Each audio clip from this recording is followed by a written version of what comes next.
My guest today is Baron Silverstein, president of Newrez and a HousingWire Vanguard honoree. And we're going to dig into what he and his team have done over the last 12 months in order to make Newrez a world-class homeownership company powered by innovation and people, what that means for originators and customers, and where he thinks the industry finally turns the corner on modernization.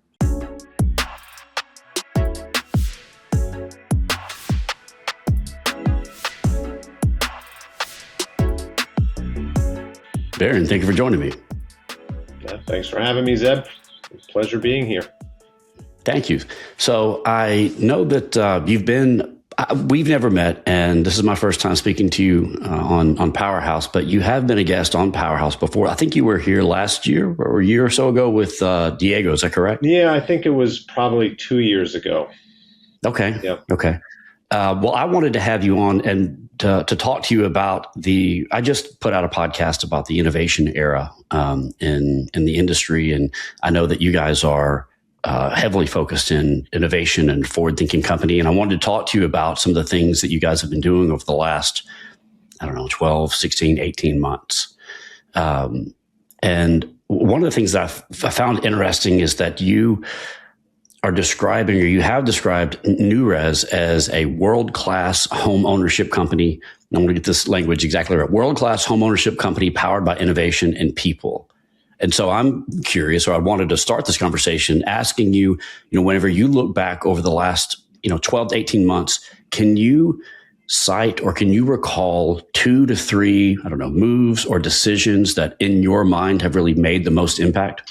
Sure. I mean, certainly we continue to evolve as an organization. I want to be pretty clear, about where we've been, right? And you talked about the 18 month, and I think even on what we've done in the last 18 months is we really started to accelerate some of the, the foundations that we put in place. And, when I hear you kind of give us a little bit of a, kind of an overall perspective of our vision and what our mission is to make home happen and to do everything possible for our homeowners at all times. It's not only for our homeowners, but also for our clients and our customers, because we do have a large third-party business as well. But we continue to evolve as an organization, and then driving, and making sure that our employees know what we want to stand for, and then making sure that our customers know what we stand for as well. And then we have to deliver. And that's been a key premise for what we've been trying to do and what we've been trying to build. And when you think about us historically, and I've only been here for 6 years, and LinkedIn reminded me yesterday that was my anniversary date. But what I would say is that because of the way we've kind of been built and the way we've grown through multiple different acquisitions, we do have kind of a diverse culture set, and, a lot of different, what I'll say is a lot of different divisions that we want to make sure that everybody is cohesively driving for what we are standing for. And, when you talk about how and where we're going and trying to be a technology forward company is certainly what we feel like we need to do.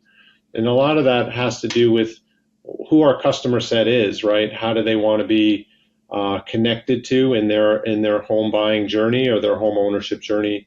And our view is it really is through technology from a digital first perspective.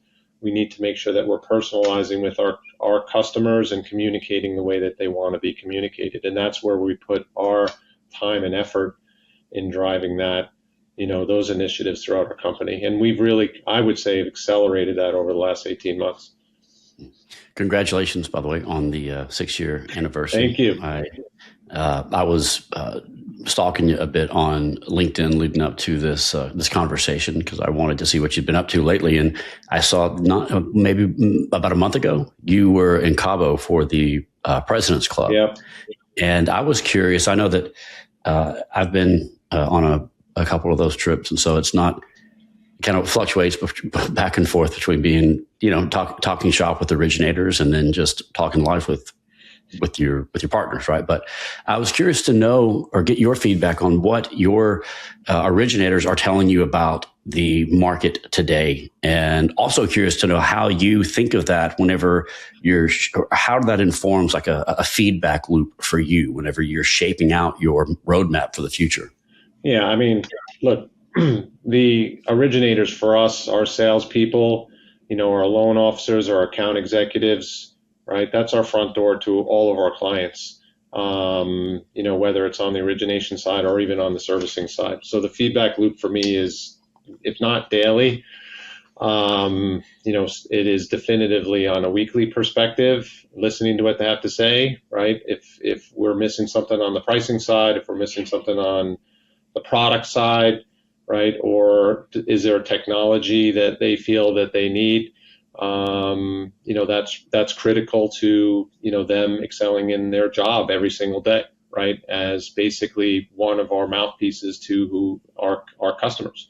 And, an interesting thing there, and I'm sure we'll talk a little bit more about AI, but like, as we even think about AI, how do we expand, any of these tools from a sales perspective to make salespeople better and more efficient, so they know more information at the time they're having those conversations.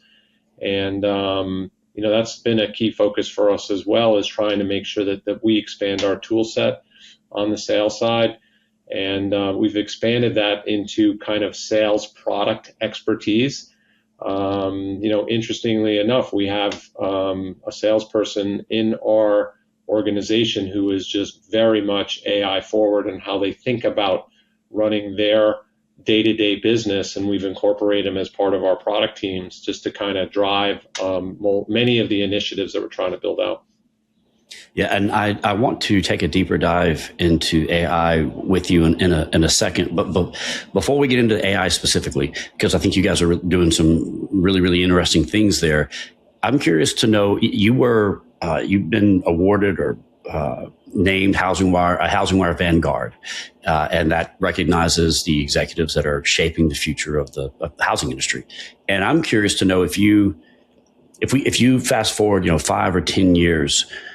Where do you think we'll look back and say, people talk about this a lot, we're at an inflection point. This is the moment that the industry really turned a corner. Do you think that we've already kind of crossed that threshold, or do you think that lies before us? And what do you think that will signal that change or that corner change? So look, I think we've not passed the turning point. We are just starting it, and that can be seen already based upon the tools that are in front of us today, whether or not you as an individual use ChatGPT, or you use Claude, or use any of the other tools that are out in the market today. And the evolution of these tools, what you were using 6 months ago, 3 months ago, has already evolved from there, right? So how fast any of these tools continue to evolve and change from a workplace perspective, it's almost kind of like it's hard to keep up, right? So like, we incorporated, just using as an example, like Copilot, relatively, what I'll say is low-hanging fruit to incorporate that as part of your Microsoft suite of products. But what my Copilot can do for us versus necessarily what something like Claude can do for us broadly as an organization, it's really kind of hard to compare them.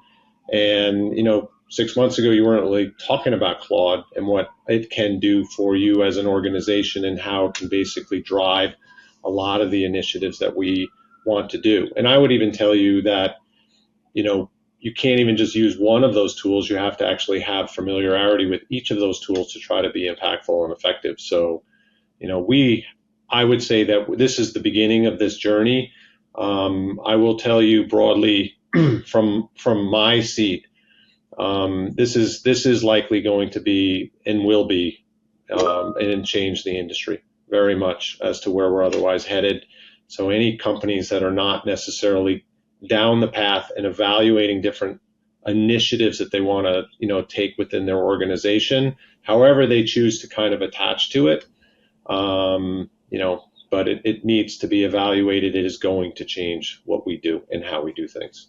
Yeah, I think that I'm kind of more on the side of that that was actually one of the last episodes around innovation in the industry, is that for a long time, this innovation has been powered by industry. Powered by innovation. And what we're entering into now, we're really at the end of something that we don't quite understand. And the beginning, we're not starting something new yet. We're at the end of this old model. And when mainly AI, really, we reach some sort of like, event horizon or singularity, whatever you want to call it, when systems really start talking to systems from end to end, not even in a linear manner, but they're informing each other in real time. We really don't have any sort of concept of how that will transform things and what that actually really looks like. We don't really have anything to compare it to.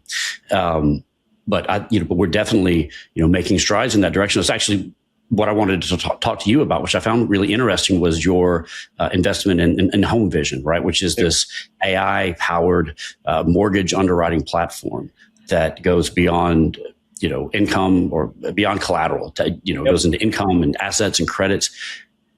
Walk me through all that. And, how do you measure success within that platform moving forward? Yep. Let's start. One of the things I think, and you talked a little bit about this, Zeb, is that the industry is kind of connected to, and you use this term somewhat, of this legacy technology, right? And this is how we run our operating businesses, and all of the companies have run their operating businesses, and we've attached to a lot of different components to it, right? So if you think about like the technology ecosystem to any mortgage company, they are going to have, somewhere between 20 to 50 different partners that they use, for different components of what they are otherwise trying to accomplish for part of their mousetrap of delivering the process, whether it's on the origination side, on the servicing side, and then each of the different components from there. And, these technologies, some, have different capabilities and different functionalities.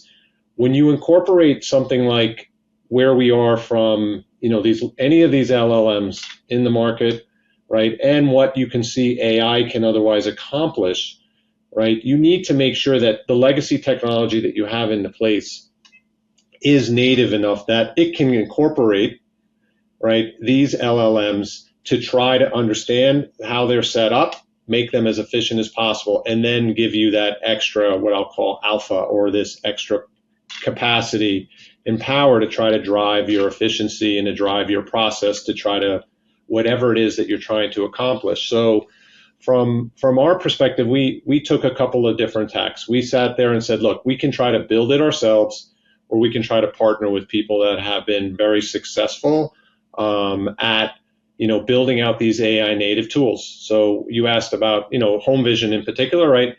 In our discussions with Home Vision, we were really, really happy with their appraisal product. We felt it was differentiated themselves to the industry, and we started talking to them about other places to expand, and it really kind of expanded into a more strategic type partnership and a more strategic type relationship for us to redefine and rethink what I would say how we do underwriting today.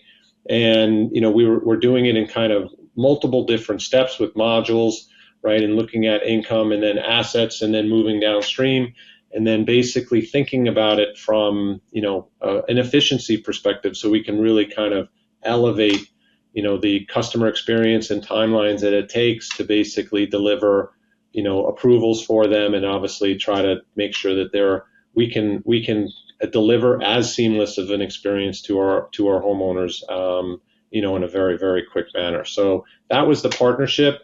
And, doing that with someone like Home Vision is, for us, we felt that was the right path versus just trying to figure out and say, we're going to build it ourselves, and then maybe we can commercialize it in the future.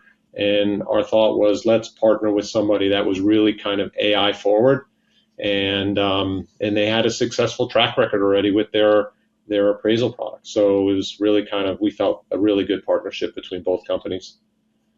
Where are you comfortable from an underwriting standpoint specifically? Where are you guys comfortable letting AI make these decisions kind of automatically? And then where do you insist that human judgment is firmly in the loop? Yeah. So we're never going to get away from human in the loop. This is not me to tell you that we're going to be automating 100% of every function that we otherwise need to get done. So the human in the loop will always otherwise be there. But to the extent that we can have the machines basically do things from either a prep perspective or even, an organizational perspective, right? Those are the places where AI can really, really create that added efficiency. The human in the loop is never going to go away, right? It's the manual tasks that they need. So if someone needs to, tell me they have to do A, B, C, D, right?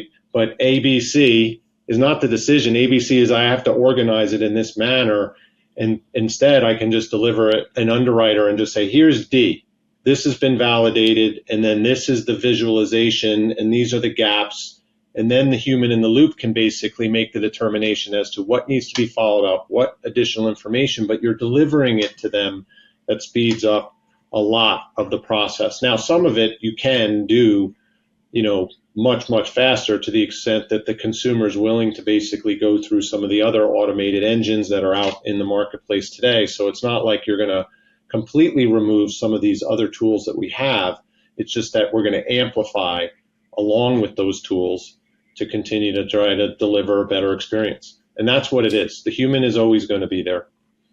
So I'm curious to know how you, from a leadership and communication standpoint, communicate that to your underwriters, your ops team, because there's the anxiety around like, I'm going to be replaced by a bot, or I'm going to be replaced by a computer, So what was that rollout strategy in your communication tact with them to ensure that this is not here to replace you, this is here to make you more efficient and enhance your position? Well, you just did my job for me, Zeb, because that was exactly what it was, right? Okay. So we knew that was the question, and I will tell you, like, we've spoken to the underwriting leadership, and they're excited about it, honestly, more than anything else, right? We continue to basically, grow our underwriting teams. We have a great leadership team there as well. So from our perspective, right, it's kind of like transforming the industry, and making their process easier, faster, better, right? Like, there's a lot of things that they otherwise need to do. So to the extent that they can actually get support and help, I think it'll definitely make the process significantly better for them. So I will tell you, I would sit here and love to say, look, we know everybody this is going to make your job so much easier, but like, it's going to be an iterative process as we continue to build out our underwriting tools and how we're otherwise trying to deliver this. So another thing that I found really interesting is that you have integrated AI into the servicing side. And when you layer that in with your AI underwriting, yep, you're getting close to what I had mentioned or alluded to at the beginning, where you have this end-to-end AI informed, mortgage life cycle. And when those tumblers lock into place fully, and you have systems begin speaking to systems in real time, that you're creating new opportunities that I don't think that we've really thought of yet. And I'm curious as to know, one, if you could speak to the servicing part a little bit, the servicing decision, and also see if you've seen any new opportunities open up yet that just weren't really possible, previously. Yeah, so I'll say, similar to Home Vision, we're also incredibly excited about Valin. Valin to us is completely different from any of the other servicing operating systems in the market. And just how easy it is to basically adjust workflow, and how it basically just changes, right, how information flows throughout the system, where everything is interconnected, right? And it being AI native, as I said before, right, our ability to use AI tools and LLMs to really kind of do a monitoring of everything that is happening within what I'll call our servicing lifecycle it's unmatched. There is no other system in the market like Valen, hands down. And we're very, very excited about the move. And, it can't happen fast enough. But what the interesting thing, even when I say that, right, we're going to begin moving in the first quarter of 25. And if you think about moving 4.25 million loans, and let's go back 10 years ago and trying to move this, it would be a 3 to 4 year process. We're going to get this done inside of 2 from the time we signed. And, we cannot get there fast enough. And I think it's going to really, really change, one, how we do things, how we're organized with all of our data, and as well, right, the CX component on how we connect to our customers, whether third-party servicing customers or even on our homeowners across both spectrums, right? This is going to be game-changing for how we operate today. And, as I said before, Zeb, we're really excited about, what is to come, with that partnership and that technology. From a company structure standpoint, does this require, or has this required, a standalone governing body or compliance offshoot of the standard compliance department, to where you're like I said, there's a governing body from like I said, from beginning to end everywhere AI is implemented, or you still have the same governance and compliance structure as traditionally? Yeah. I mean, it's a different question, right? Like, you have to think about it as though Valen is just an operating system. How we choose to utilize any of the LLMs within kind of our walls, right? We do evaluate that. And yes, there is kind of how we think about it from an AI perspective and the risks associated with that. There are regulators as well are obviously concerned about how we utilize AI or any of the LLMs within our data, right? And, there's no question. It is a significant focus for us to make sure, and we are not diving in. Our view on something like Valen is just the way of the makeup of their operating business. So when and if we choose to use different LLMs against that information, obviously we have to feel comfortable that all of the information is within the walls. And that's a key thing. And I think all organizations are still kind of evaluating, their ability and how they want to utilize different LLMs across their data set and across their information and the tools that they're going to give to their employees.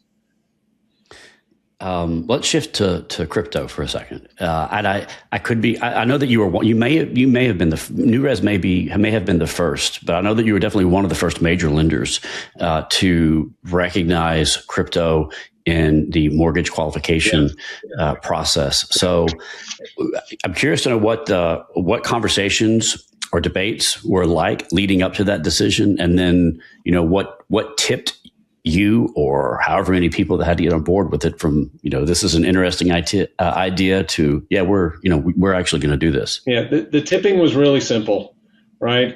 If you can look at your personal trading account, and if you have an ETF and it's an ETF-backed, crypto-backed, ETF, excuse me, I didn't say that well, but, you look at it and you're like, okay, I can own this. It's traded in, U.S. regulated or, institutions, and, anybody can buy it.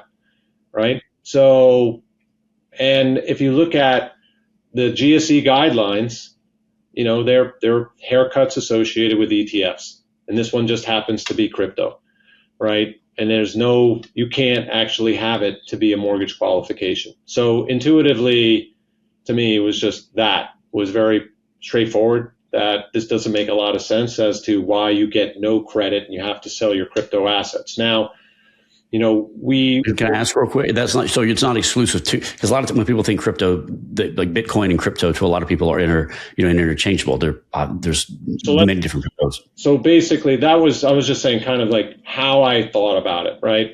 So my view was that, from a risk perspective, the current framework was, you needed to have enough assets or liquidity to basically buy a home, and that was really kind of the key driver. And we were basically saying that if you had crypto assets and the only assets that you had to basically qualify, from an asset perspective and you needed to sell it and convert it into cash, it didn't make any sense, because if you owned ETFs or crypto-backed ETFs, you didn't have to sell it.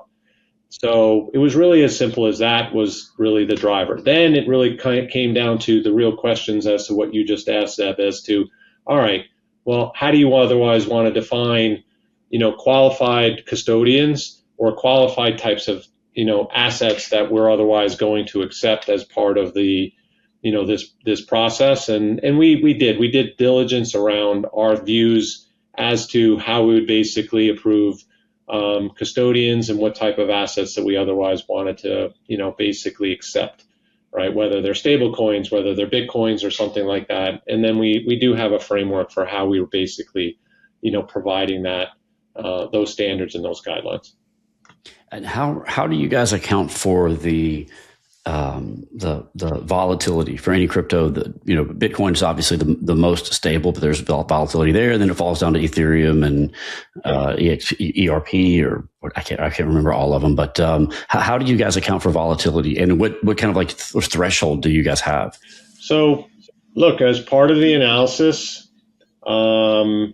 we did price, historical price analysis across, what that volatility looked like to come up with what we thought was the appropriate haircut. That's really what it was.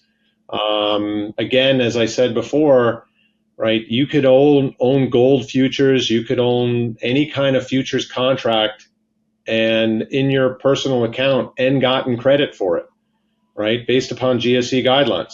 It could have equally as much volatility. As I said, you could have a crypto-backed ETF that has the same volatility of whatever it's backed by. Let's assume it's a Bitcoin ETF, has the same volatility as owning a Bitcoin, and you still had a haircut and you didn't have to sell it. And that was really kind of the driver for us as to, the impetus as to it didn't make any sense that you were giving no credit for the asset, and we went down the diligence path to really kind of make sure that we were being appropriate from the risk perspective, and then making sure that we felt comfortable of, the types of institutions that we felt comfortable from, a regulatory perspective. And that's kind of the program that we set up. And look, I think it is going to continue to evolve, and, we'll see how things,